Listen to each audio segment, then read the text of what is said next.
The Nexus Learning and Teaching Centre focuses on spiritual development and human connection.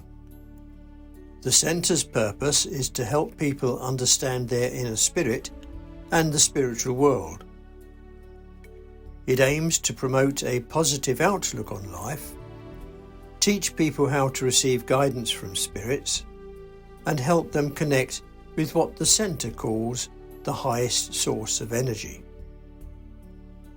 The centre's teachings include workshops on mediumship, philosophy, and inspirational speaking, and they are open to all levels, from beginners to experienced individuals. The centre also emphasises the importance of helping others and fostering a sense of community, trust, and friendship.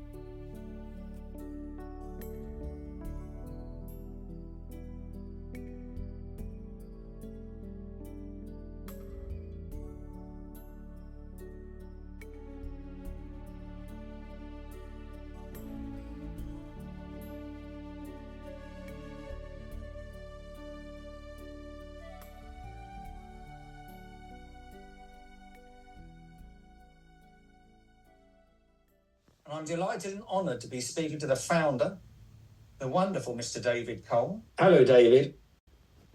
Good evening, Nigel. I do have some questions, obviously, and it's absolutely fine if we stray from them. But I'd like to begin by asking a little bit about yourself, if that's okay. Yeah, sure. And I'd like to start. Can you tell us a little bit about yourself and your spiritual journey?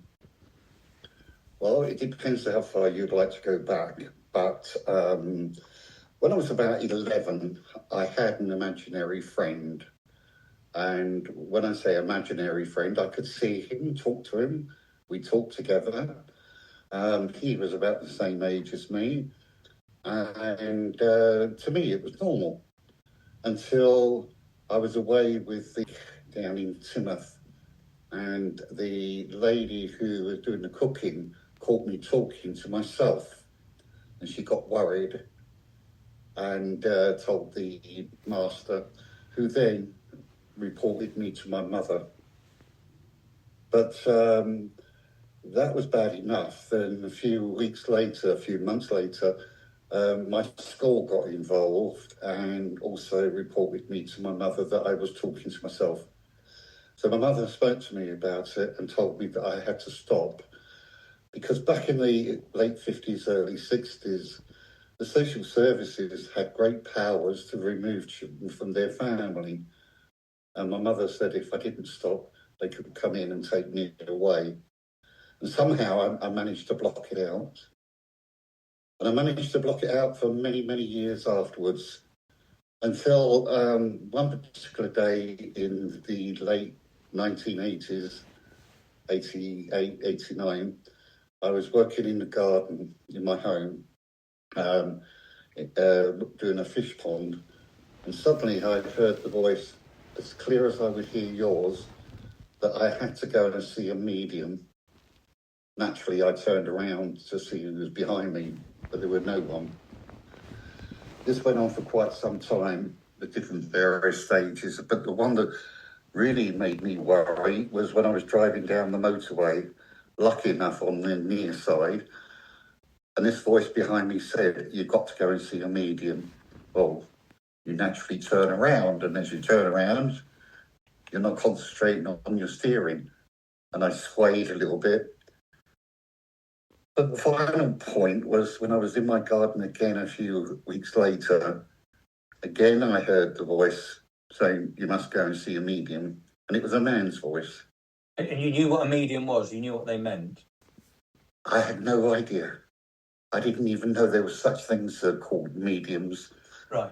And I called my wife because my eyesight went, and when I say my eyesight went, it was like being behind a waterfall.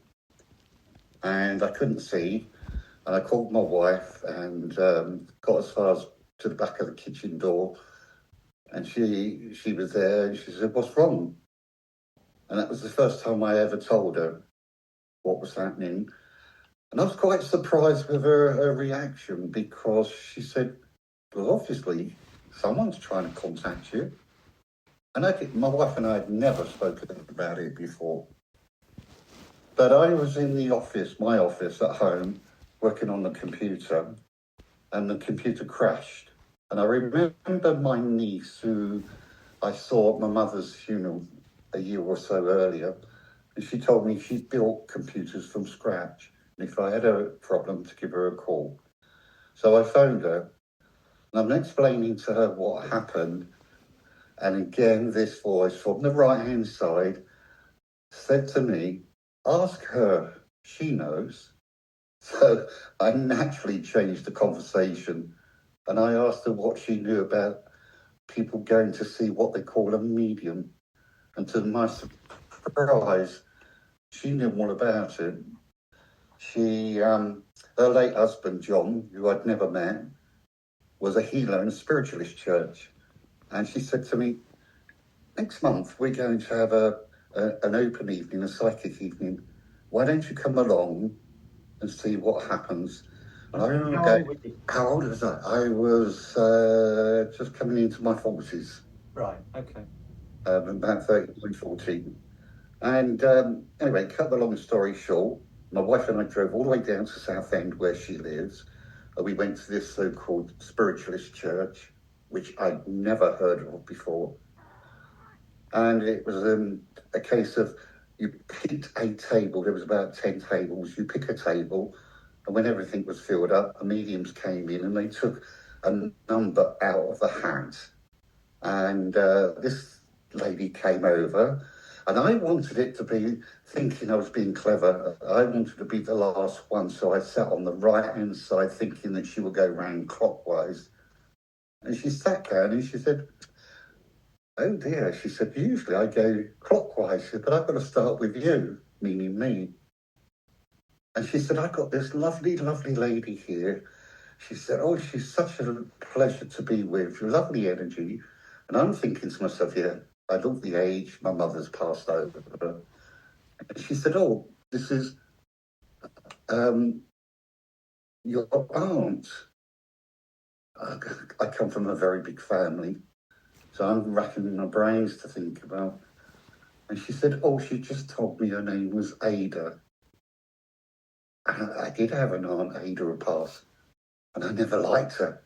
Every time she used to come to my mother's house, I'd walk away, I'd walk out, because she caused lots of family problems.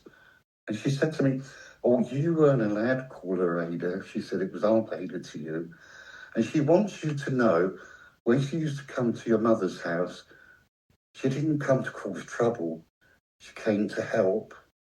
And I'm thinking, how would she know this? I'm not even thinking of my Aunt Ada. And she gave me lots of real evidential proof that something was going on. Then she brought my father through, and she said, oh, he's standing here right in between me and you. And then I thought, this is where it all goes wrong, because my father was in a wheelchair. And she said, Dad's just told me you don't need the wheelchair anymore. The hairs on my arms stood up. Mm-hmm. I could feel the hairs on the back of my neck going. And she told me that Dad said that he's going to do a lot of talking, because he realises that it's still raw for you with Mum passing. But your mother's here as well. And then she went on to say the exact dress that I picked for my mother's funeral. And she said, oh, you didn't pick the brooch. She said, your partner picked that, which was true. My wife did pick the brooch. I was cold. I was hot. I was confused, thinking to myself, she's reading my mind. I wasn't even thinking of these sort of things at the time. And then she said to me, you do realise they've been trying to get in touch with you. The spirit world has been trying to get in touch with you for many, many years. She said, and somehow you've been blocking it out. But now that you're here, I'm to tell you, you will become an ambassador for spirit. You will become a healer. I didn't even know what a healer was, to be honest with you. And you will be doing what I'm doing. She said, and you will be an ambassador and you will travel abroad. And I'm thinking, no way, no way. Anyway, cut the long story short, I was very confused from that night. And about 4 days later, a newspaper, the local rags, as they call them, come through the door. Usually I pick them up and throw them away. But something made me open them up. And as I opened it up, right in the centre was the medium in the next village that was advertising for private sittings. So I finally decided that I would book an appointment. When I phoned up, she asked for my name and my phone number. And I thought, this is how they do it. So way before the internet, though, so they couldn't go and look anything up. well, confused. So I gave her my name was John, and I gave her the telephone number back to front. I went to see her on the Wednesday afternoon. I parked my car 3 streets away, walked to her house, knocked on the door, she opened up, she said, "Oh, Mum and Dad's here waiting for you." You can imagine what was going through my mind. Anyway, I took a tape recorder with me because I wanted to record it. And I asked if I could record it. And she said, yes, but you deal with it. So I got it ready. And she started to say about my dad. And she gave 110% spot on the image of my dad, his character and everything. And I never answered. I just sat there looking at this lady, constantly thinking, how did they do this? This must be trickery. Mind reading, I don't know. Then my dad was telling her about my business that I had and how it worked and everything. And I was really, really shocked. And I thought, thank God I've got this on tape. And my mum came through, and again, they said the same thing, that it hurts when I think of my mum passing. So Dad was going to do all the talking. That lady gave me 110% proof that something was happening.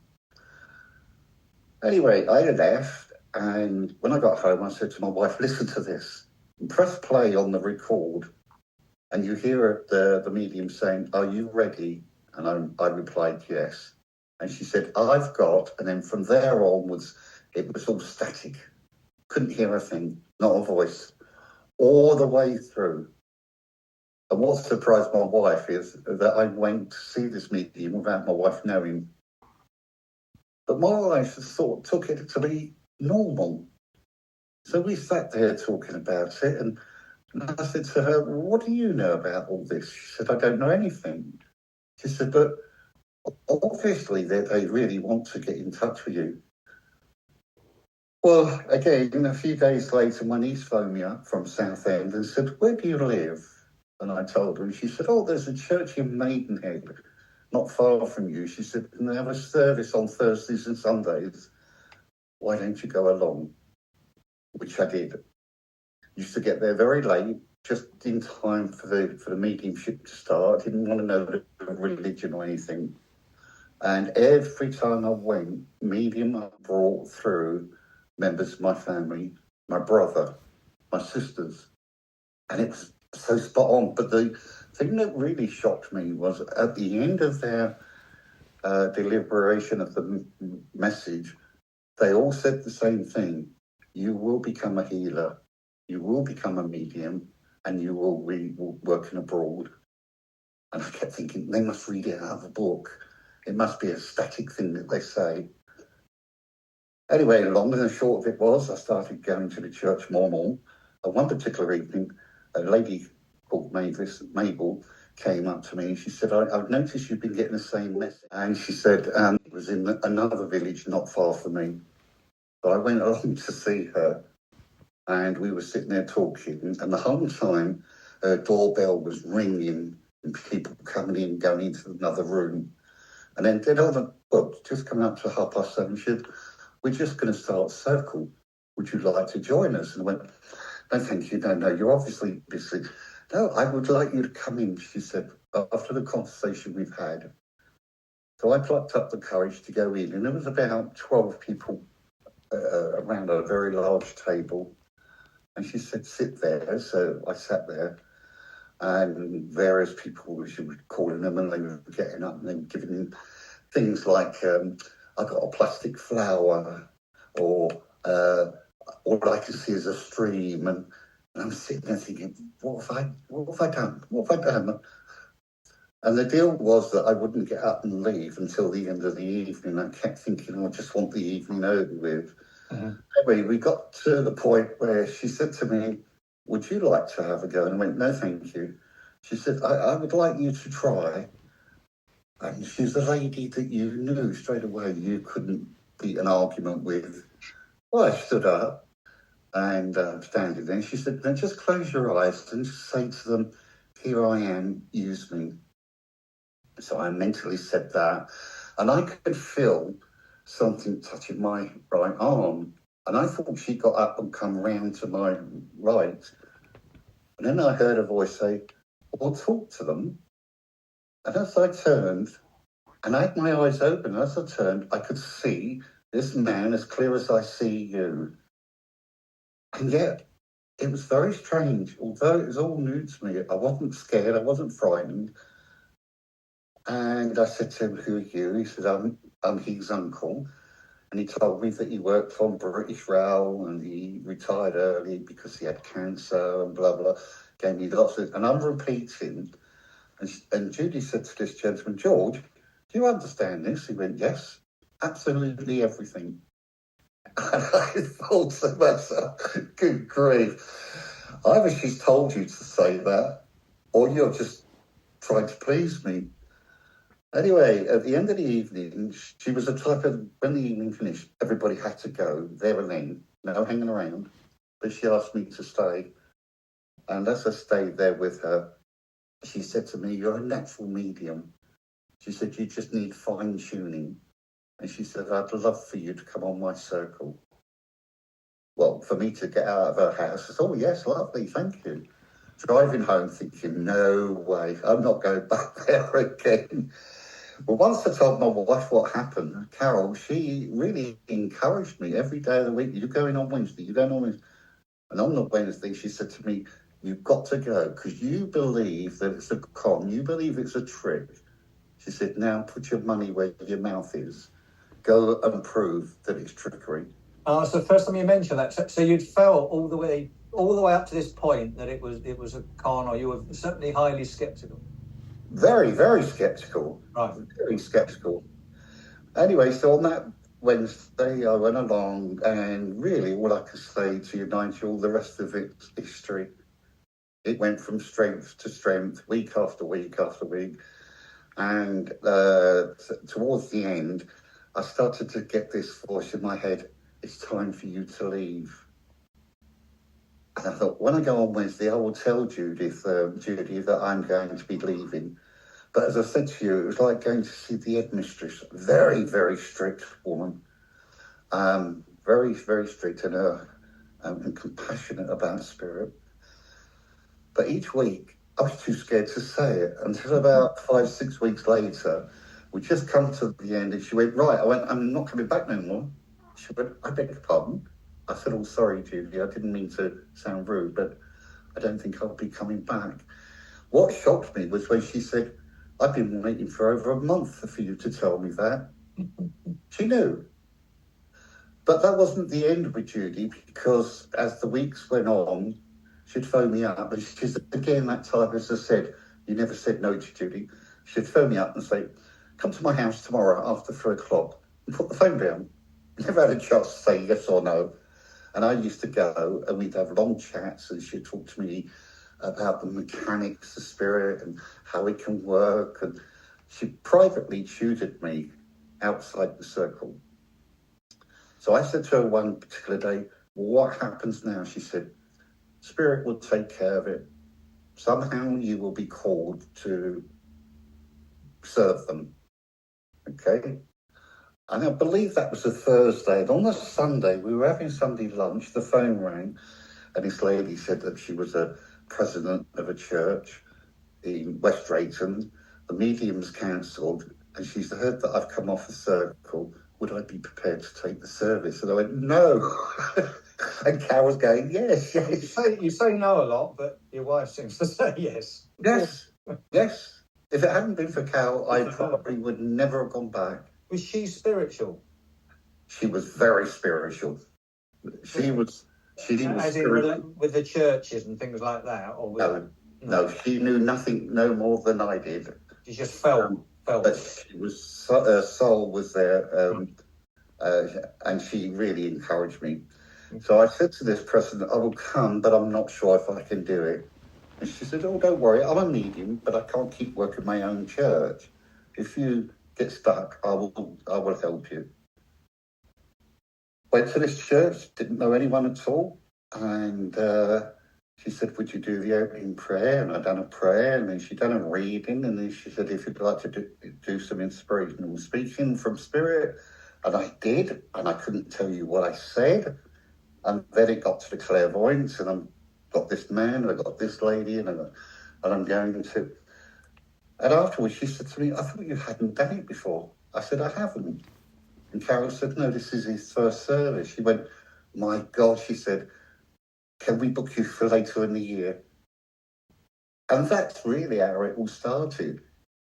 Word of mouth got round to church after church. The phone would ring non-stop, people asking me to do private readings and doing churches. And, you know, for nearly 8 years, I would never call myself a medium. So that basically was it. Then I started to get invited up to Scotland, to Wales, North Wales, down south, Bournemouth and places like that. And I've been doing it for nearly 36 years. Great, thank you for that. What about your inspirations? Who or what were your inspirations? It sounds like the lady from your first circle was one of them, but have you got any others that particularly helped you? Judy was my mentor. She was my mentor. Her and I became very good friends, and she'd contact me and say, come for tea, and I would go for tea because I knew there would always be a reason for it. She always seemed to be tuned in before me. And then I started going to Maidenhead on a regular basis with Carol, and then we got invited to become a member of Maidenhead, which we did. And I was told by people there about Gordon Higginson. Never met him. And I heard about the wonderful things that he said and done and worked. And unfortunately, he passed away in, I think it was 1993, around about that time. So I never actually met him. But what surprised me was Carol and I went to a fairly local church to see a particular medium called Bill. And we got there, and unfortunately Bill was ill, and this lady who stood in for him, and she was in the middle of a message with a lady, and she said, excuse me, I'm very sorry. She said, can I come to you, sir? So I said, yeah. She said, you've been invited to go to Stansted, or you've just come back from Stansted to college. And I went, yes. And she said, and do you know Gordon Higginson? I said, no, I've heard of him. She said, he's standing right beside you.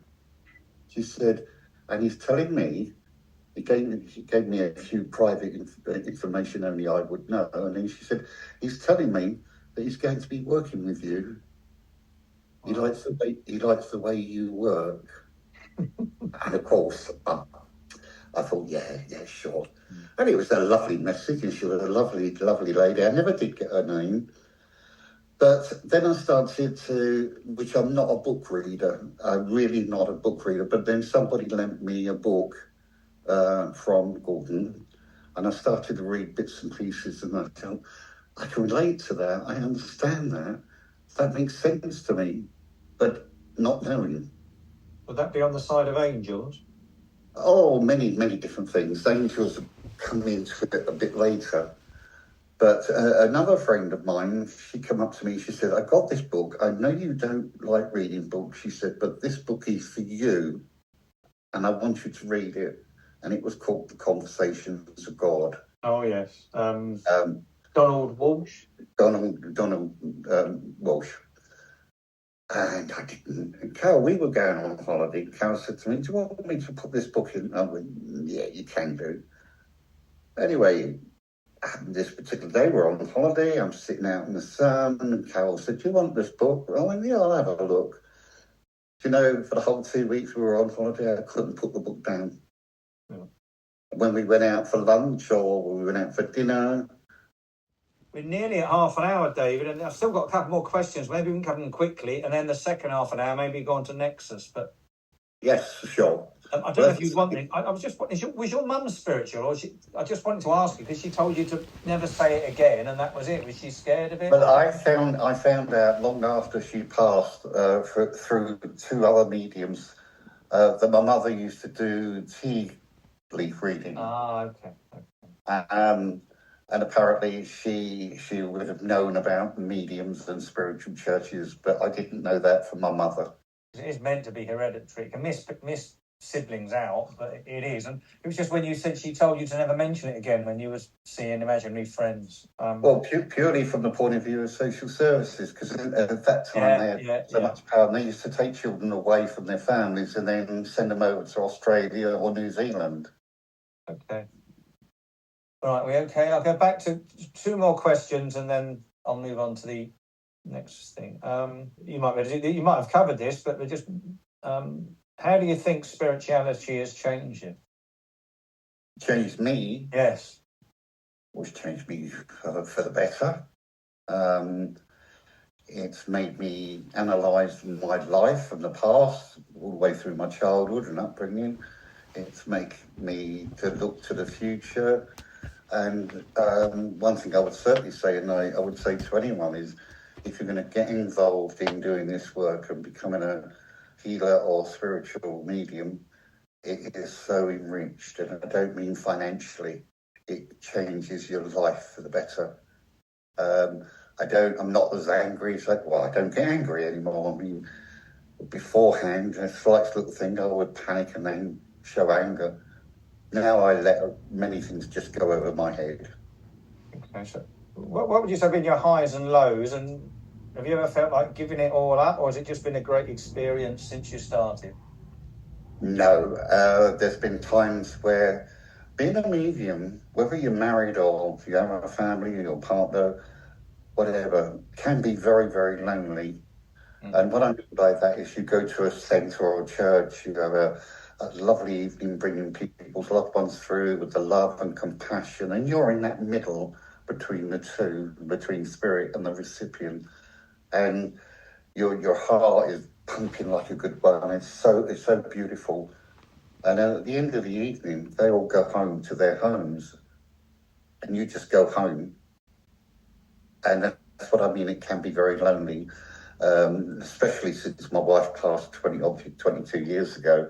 You come home to an empty house, and as you go through your journey, the people that you know and friends and family, suddenly when I say you find yourself being more lonely because your family don't understand what you're doing anymore. It must make it harder. I mean, it makes such a difference if you've got the support of your family, but if they're not interested in it, then... Exactly. And friends start to see you sometime because they think you become a little bit mental. Yeah. And so the longer you do it, the less you have people around you. And it's nice when you're in a church or centre and you're with like-minded people. They become your family and friends.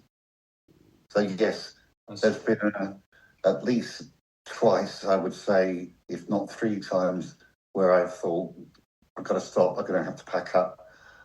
One was when Carol passed, that I cancelled everything and said, that's going to be it.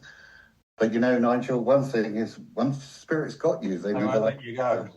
They never let you go.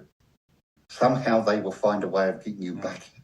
Oh, well, yes, there are highs and there's a lot of lows as well. No, they won't let you go. Even if you have a very bad evening, and I've learned over the years that when I have a bad evening and I can't get the correct connection or get the correct words out, but I analysed it afterwards, I realised it was my own fault. Got involved with people's problems, and that's weighing heavy on me. And when I've gone to church in the early days, I would never forget that. But one thing the Spirit taught me is once you get on that platform, David Cole does not exist. David Cole's life does not exist. And so you become separated from yourself and all the things that go on. And once you can master that, then you can have a better connection with Spirit. Yeah. Thank you. Well, understandably, I know you're having to sort of ease up a little bit. I know you used to go all over the country and further afield sometimes, but you're having to ease up a little bit on the travelling, which brings me on to Nexus. Could you tell us what Nexus is? What Spirit's given me. And if they ever give me something that I'm not too sure, they would just keep repeating. Days or weeks afterwards, they would just keep repeating. But the Nexus was very strange. I was driving along one day, not thinking about anything particular. And then I thought I heard them say, Alexis. What? I wouldn't have one of them 10 yards of me. I've seen your car. No. And I thought, why are you giving me this? But like I do, I dismiss it. And again, a few days later, again, I thought I heard Alexis.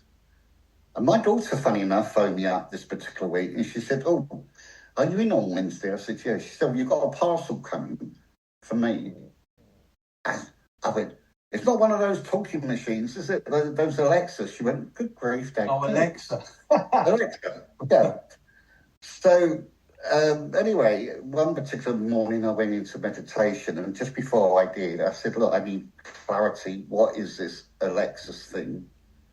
And in meditation, they spelt it out to me. Nexus. Not Alexis, Nexus. And told me that's the word that I'm to use.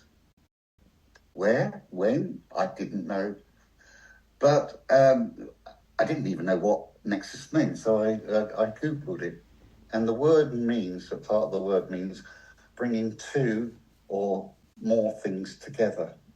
People, whatever. Mm-hmm. And I thought, well, that's interesting. And then a few days later, Marion, who you know, and I was doing an open day at Uxbridge where we had these mediums to come and do private readings and so on. There was a lady called Jean there that their booking didn't turn up. So I said to Marion, no, I'll go and sit and, she does tarot cards, and I'm not into that. But anyway, I thought, well, I paid my money, And I sat down and she turned the cards over and she went, are you going to start up a teaching centre? And as she said that, Nexus came into my head. And though I hadn't thought it, but straight away, I knew that that's what it meant. And the weeks went on, and she gave me proof of my wife and so on and many other things. But as the weeks went on, the Nexus teacher, and then I remember sitting one day quietly and I thought, we'll call it the Nexus Spiritual Centre. And the word no came in, not spiritual, teaching. Oh. So instead of calling it Nexus Spiritual Centre, it was to be called Nexus Teaching Centre. That was very strong. So Marion and I talked about it, and I said, I'm going to see how we can do this. I'm going to start up a Nexus Teaching Centre. Basically, everything fell into place. I had a phone call from a church in the Midlands, and they said, oh, you do workshops, blah, blah. And I said, yes. And then they said, would you come up and do one? Oh, by the way, what is your thing? What is your name? And I just said, the Nexus Teaching Centre. And that was the very first time I used the Nexus Teaching Centre. But from then onwards, I started doing it in my local church as a workshop. Instead of just calling it a workshop, called it the Nexus Teaching Centre. Things didn't work out too good there, so I had to find another premises for it. And I found one fairly local, which we hire, and that's what we call it, the Nexus Teaching Centre. I think it's broadened out now to Nexus Spiritual Truth, is that right? Well, yes, because there's sort of like so many different arms coming out of the Nexus Centre, Teaching Centre. I believe it's going to be called the Nexus Spiritual Truth, which is going to be part and parcel, I believe. There's more parts coming in rather than just, Okay. Yes, yeah. And the idea of that is to expand and to go out generally to the public, to help them to understand it's not a religion. Right. It's not a religion, but it's about people's spirituality. People that I come across, especially if they go to a church or centre for the first time, they're searching, but they're not searching for the religion. They're searching for their own life pathway. Yes. So over the years, I've learned with people now that it is what people are searching for is, why am I here? What is my journey about? What is the purpose of learning anything about spiritual? And over the years, people that come fairly regular, really, it's changed their life for them. But as I said, it's not a religion. Although spiritualism in this country, as you know, is under the banner of religion because the law says it has to be. Understood. Do you base it on any particular religious teachings, or are you affiliated with any of the organisation? I used to be affiliated with the SNU, Spiritualist National Union. I'm a CSNU healer, a CSN speaker and demonstrator. Right. But I pulled away from them, about 15, 18 years ago, because it wasn't giving me what spirit needed. Do you feel it was restrictive? Yes, to a certain extent. Or possibly presenting what some people... it's the first thing you're presented with, isn't it? I think sometimes if you go in a church, I think particularly for younger people or people who are a little bit lost or searching for something, it's not always... They're welcoming places, but they're not always exactly what you want to find straight away, if I can put it that way. I feel. Yeah, sure. It still feels like a church. Yes. Some people may not feel that's...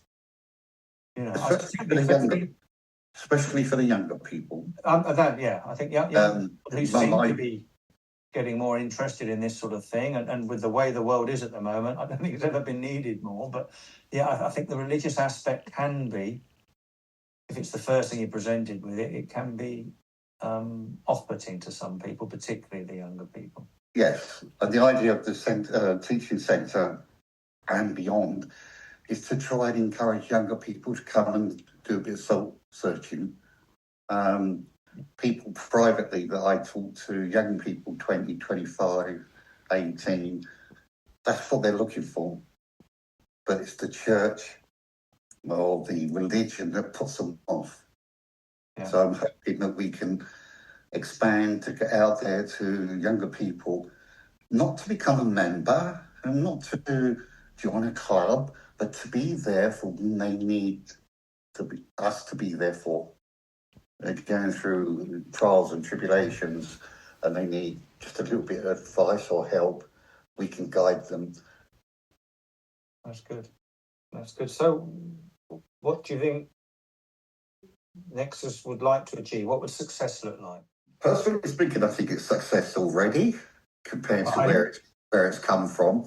Okay. But to take it to leave a legacy behind it, and I hope that the people that come, the people that join in, whether it be sitting on circle, coming to the workshops, participate. I'd love to see the students participate. And that's one thing that I'm very happy about over the last year or so. More of the students are now doing workshops at the Nexus Teaching Centre, bringing in their own theory. We got some very, very good people that research they know exactly what they're doing, and so far we've not had a bad workshop. It's been very encouraging. But if we can get more younger people to come in where they can start to lead their life in a much more happier way, and consistent without all the, as you said, we live in this world today which is very dark out there at times. Mm-hmm. So hopefully we will expand. And I'm not going to be around forever. And I believe that the students could, if they wanted to take the Nexus Teaching Centre further on down the pathway. Okay, well, that was kind of the next question, how you want to see it develop. I think you just answered, let people develop it who come after you. How rigid is it? I mean, are there any do's and don'ts? Are there any rules? You mean in the facets of spirit? No, at Nexus, really. What's it like for someone that doesn't know? I mean, without wanting to sort of come up with stereotypes and things, but a lot of people think spiritual. They either think sort of it's a bit woo-woo or hippie or new age, or they think of Derek Acora or in a white suit, or Vinton Baptiste, if you know he is from the Phoenix Knights, as a sort of psychic, joke psychic. Well, I like Nexus like. What are the people like? I like people that are skeptic, because you got something to prove to them.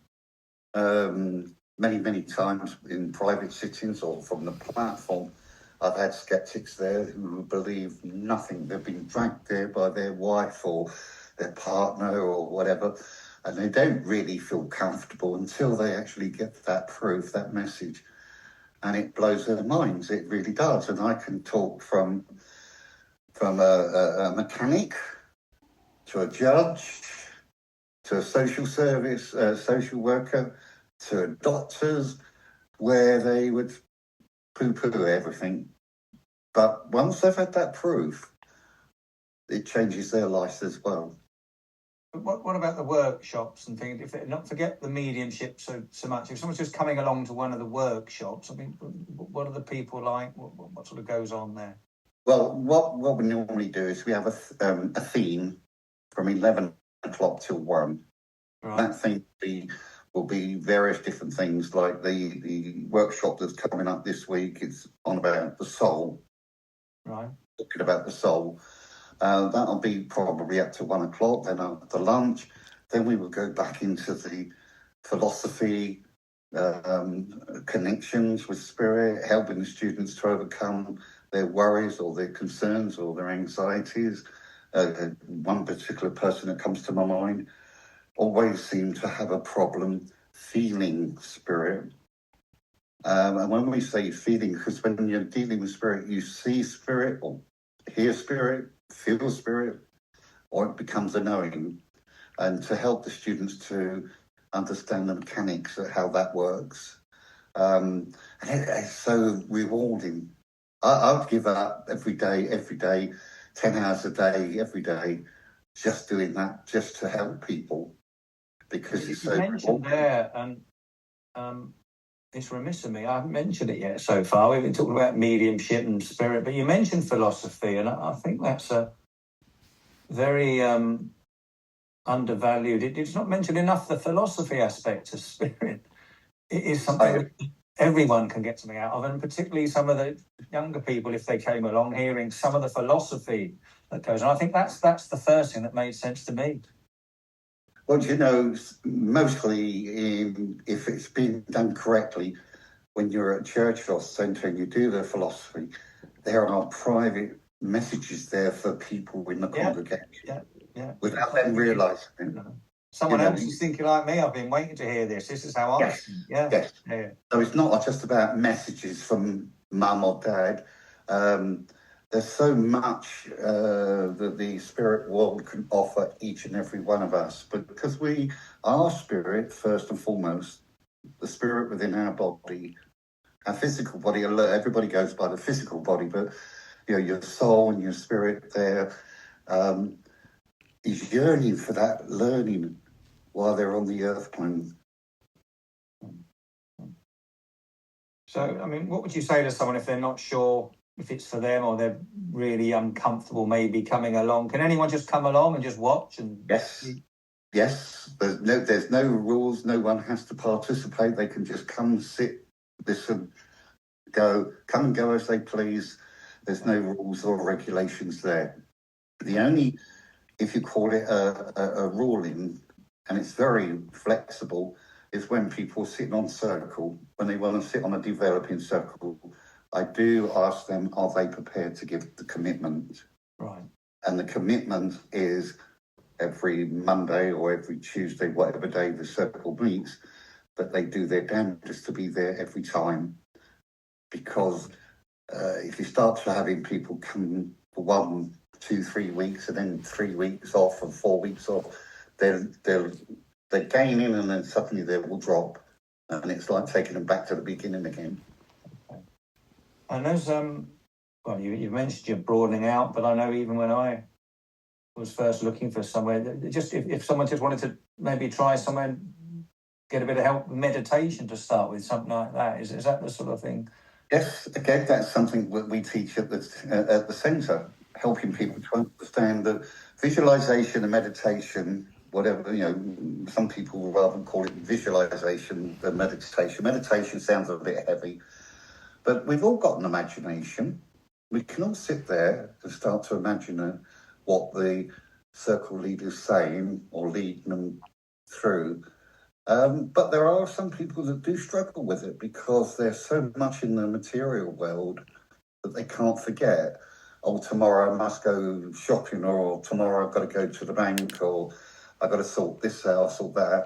So, like I said, when David Cole gets on the platform, David Cole does not exist. I'm just a vessel for the spirit world to use. My private life and all the hassles in my life don't exist.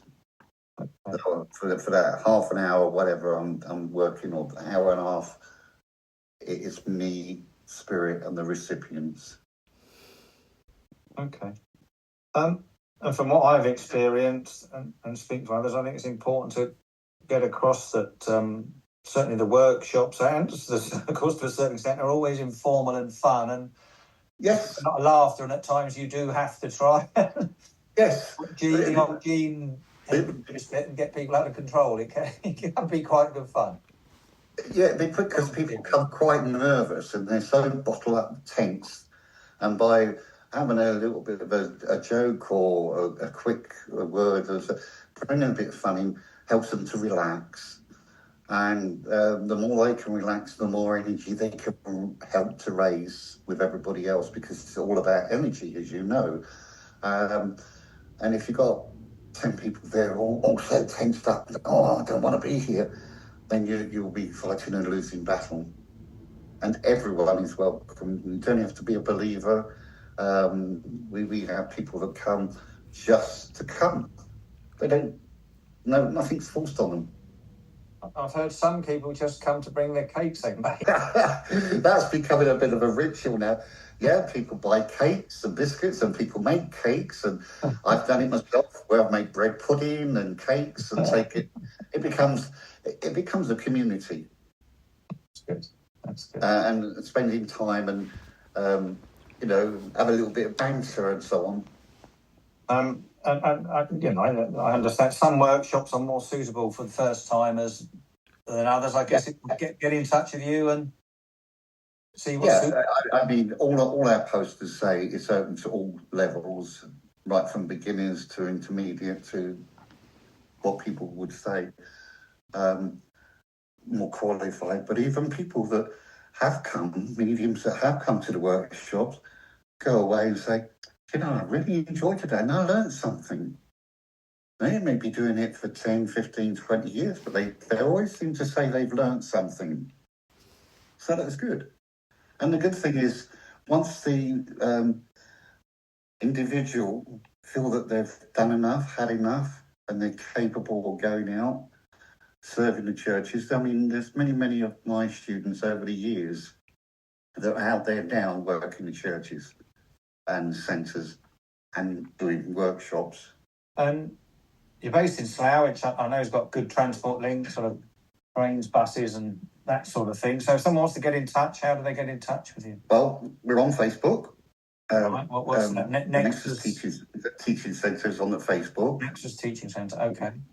Yeah, they can click there and join. Then there's my website, Spiritual Truth. Spiritual-truth.co.uk. Correct, yeah. And people can find out what's going on there as well and how to contact me. We've also just recently launched, and the idea is that on next time, and again... There was a couple of other questions, but I'm not sure if we need to... No, I don't think we need to. Is there anything you want that I've missed out you wanted to cover? Okay. I hadn't even thought of that, of course. And that's way down the line, and I hadn't even crossed my mind. But okay, well, there's a question for you. Are there any plans to hold any Nexus events abroad or in other parts of the country? At this particular moment, I just want to concentrate on getting it up and running locally. When I say locally, down here in the south, but who knows if that's what Spirit wants? They'll have us go up north or maybe even abroad. Okay, but I know you've had some success already, didn't you? From about 5 or 6 members, you're up to 25, 30, I think, now at least? Yes, something like that, and more people coming. And again, what I would like to see is one day that we will be able to link up with people that I've served abroad in Spain or Germany, where we can start to encourage people from those countries. Wow. Okay. Well, David, we've done an hour. I could go on for another hour at least. I don't know if you could. I know you probably want a cup of tea. That's normally your favourite. Well, I mean, this is the thing. When we get into this kind of subject, we can talk for hours about it. Well, I hope to, and maybe next time we can pick just one or two things, or get someone else on to talk about their experiences from Nexus. I don't know. There's lots of ways we can break it down, but certainly it's been an hour now. It flew by. Thank you so much for your time. Thank you so much for all you do. Keep doing it. You know, we're not ready to see the back of you yet, please, but it's fantastic to hear there's people coming through you feel confident in, and so you should, to secure the future of what you're doing, and taking the message of spiritual growth of the soul, love, light, truth, all those things. Thank you very much. Out to where they're needed most. Thank you very, very much indeed, Mr. David Cole. Thank you very much. God bless you. Thank you, and you. Thank you. Thank you for listening to our Nexus Spiritual Truth podcast. May you carry the peace and clarity we found here into the rest of your day. Remember, the answers you seek are always within you. Until next time, be well and trust your inner light.